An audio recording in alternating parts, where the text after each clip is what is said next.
تو اگر میرے بھائی ہمیں اسلام کی ان باتوں پہ شک ہوتا تو ہم چھوٹی موٹی قربانی دے دیتے, زیادہ بڑی قربانی دینے کے لیے تیار نہ ہوتے. کیا خیال ہے؟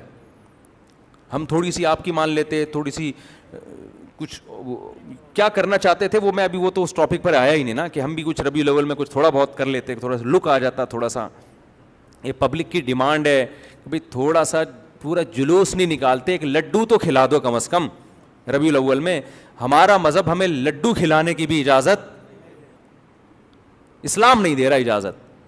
اسلام کہہ رہے ربیع الاول میں ایک حلوہ, ایک ٹافی بھی اس نیت سے کھانے کی اجازت نہیں ہے کہ ربیع الاول ہے, کیونکہ جو تہوار منانا ہے نا, سیلیبریٹ کرنا ہے, اس کے لیے ہمارے پاس 2 ہی دن ہیں, تیسرا کوئی دن اللہ نے ہمیں نہیں دیا, تیسرا دن نہیں دیا. لنا عیدان, ہمارے 2 تہوار ہیں, عید الفطر عید الاضحیٰ, تیسرا دیا نہیں ہے اللہ نے ہمیں. اللہ سے آپ پرمیشن لے لیں یار, ہم آپ سے زیادہ ربیع الاول منائیں گے.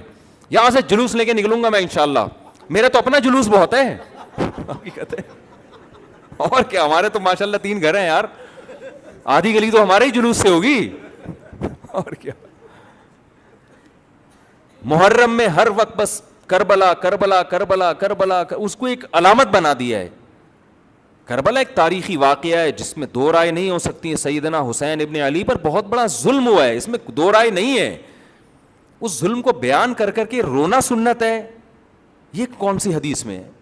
رونے کی محفلیں سجانا سنت ہے, یہ کون سی حدیث میں ہے؟ لوگ کہتے ہیں ہمارے نبی حضرت حسین کی شہادت کا سن کے روئے ہیں. کیا ہر سال محرم میں روئے ہیں؟ جب فرسٹ ٹائم آپ کو خبر ملی اس وقت روئے, غمزدہ ہوئے. لیکن ہر سال اس واقعے کو تازہ کر کر کے نبی صلی اللہ علیہ وسلم نے رونے کا کوئی محفل نہیں سجائی ہے. جب غم کی خبر پہنچتی ہے رونا نیچرل ہے, وہ غیر اختیاری ہے, وہ بھی ثواب نہیں ہے کہ آپ باقاعدہ روئیں. نبی صلی اللہ علیہ وسلم کی نواسی کا انتقال ہوا, آپ روئے, یہ غم کی خبر پہنچی نا. کیا ہر سال روئے ہیں؟ نہ نہ نہ, رونے پر آپ صلی اللہ علیہ وسلم نے رونے کو پسند نہیں کیا, صبر کو پسند کیا ہے.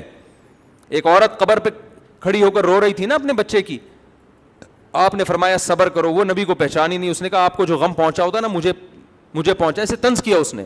تو میں دیکھتی آپ کیسے صبر کا مشورہ دیتے ہیں. گھر چلی گئی, پتہ چلا کہ بھئی یہ تو پیغمبر تھے, تو نبی کے پاس آئی, عرض کیا یا رسول اللہ میں صبر کروں گی. آپ نے فرمایا انما الصبر عند الصدمۃ الاولی, جب صدمہ پہنچے نا اس وقت صبر کا ثواب ملتا ہے, بعد میں سب کو صبر آ جاتا. اب بعد میں باقاعدہ ایک تو یہ کہ آپ صبر کریں وہ بھی نہیں کر رہے, پھر آپ رونے کا پراپر پروگرام کر رہے ہیں, خود بھی رو رہے ہیں, لوگوں کو بھی رلا رہے ہیں. میرا دین اگر مجھے اس کی اجازت دیتا تو ہم اس سے بڑا رونے کا پروگرام رکھتے بھائی, یہاں پہ ہم اس سے بڑی محفل سجاتے. ہم نے حسین کی سیرت کو فالو کرنا ہے, سیدنا حسین رضی اللہ تعالیٰ عنہ کی. ہم نے اہل بیت کی سیرت کو فالو کرنا ہے, ہم نے پیغمبر کی سیرت کو فالو کرنا ہے. لوگ کہتے ہیں آپ کو نبی کی ولادت کی خوشی نہیں ہو رہی. آپ کو کیسے اندازہ ہو گیا نبی کی ولادت کی خوشی ہو رہی کہ نہیں ہو رہی؟ آپ کیسے طنز کر رہے ہو؟ اس کا مطلب صحابہ کو بھی پھر خوشی نہیں, کیونکہ صحابہ تو ربیع الاول نہیں مناتے تھے. کوئی ایک اتنا لفظ دکھا دو, ضعیف سے ضعیف موضوع من گھڑت حدیث دکھا دو جس میں کسی صحابی نے ربیع الاول کے دن کسی صحابی کو مبارکباد دی ہو یا نبی نے مبارکباد دی ہو.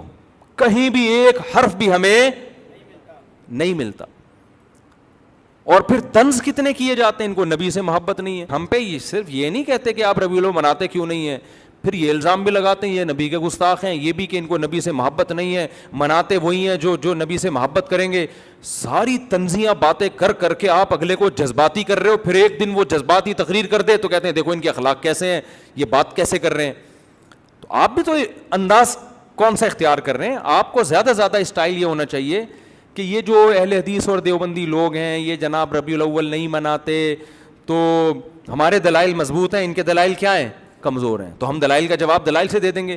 لیکن جب آپ طنز کرنے پر آ رہے ہو کہ ان کو یہ نبی کو مانتے نہیں ہیں, یہ نبی کے گستاخ ہیں, مناتا وہی ہے جس کو نبی سے محبت ہوتی ہے, بھائی یہ نبی کی تعلیمات کے آپ کیسے جا رہے ہو؟ یہ اسٹائل ہی نبی کی تعلیمات کا نہیں ہے, نبی کا یہ انداز نہیں کہ آپ طنز کرنا شروع کر دیں. اسی طرح کربلا میں حضرت حسین کے قصے واقعات سنا کے لوگوں کو پراپر رلانا, اور جو کہے اس طرح یہ شریعت کا اصول نہیں ہے. ایسے کہ فوراً فتویٰ کہ ان لوگوں کے اہل بیت سے محبت نہیں ہے. تو یہ تنزیہ طریقہ ہے بھائی. یہ ایسی چیزوں سے ہم متاثر ہو کر آپ ہی کا اسٹائل اختیار کر لیں تو ہمیں تو قرآن و سنت چاہیے. ہمیں قرآن و سنت سے ثبوت دکھائیں. اگر وہاں سے نہیں ملتا تو ہم آپ جتنے بھی تانے ہمیں دے دیں کہ معاذ اللہ اہل بیت کو گستاخ ہیں, معاذ اللہ نبی کے گستاخ ہیں, آپ کے کہنے سے نہ اللہ کے دفتر میں ہم گستاخ لکھے جائیں گے, آپ کے کہنے سے نہ ہم اہل بیت کے گستاخ لکھے جائیں گے, نہ ہم نبی کے گستاخ لکھے جائیں گے. اللہ نے قیامت کے دن فیصلہ کرنا ہے کہ کون پیغمبر کو حقیقی معنوں میں ماننے والا تھا, کون اہل بیت سے حقیقت میں دل سے محبت کرنے والا تھا, اور کون ایسا تھا جو لفاظی کرتا تھا. یہ فیصلہ کون کرے گا؟ یہ قیامت میں اللہ کرے گا. تو جلدی سے میں تھوڑی سی دیر میں بات کو سمیٹ کے ٹاپک کو ختم کرتا ہوں, بیان ختم کرتا ہوں. تو میں یہ عرض کر رہا تھا, وہ بیان تو میرا آج کسی اور ٹاپک پر تھا لیکن وہ شروع سے ہی ادھر ہی کوئی نکل لی ہم. تو میں کہہ رہا ہوں بھائی, اگر اللہ نے آپشن رکھا ہوتا کہ اسلام کے علاوہ کوئی اور چیز ہے تو ہم ادھر چلے جاتے, دیکھتے سوسائٹی میں کہ کیا ابھی ہم دو چار دماغ مل بیٹھ کے غور کر لیتے کہ یار یہ دوسرا آپشن ہے, آپشن بی. چلے تھے نا ایک زمانے میں آپشن اے آپشن بی, ہم آپشن بی کی طرف آتے. اللہ میاں نے کہا کہ آپشن اے ہی ہے, اس کے علاوہ تمہارے پاس کوئی اور آپشن ہے نہیں.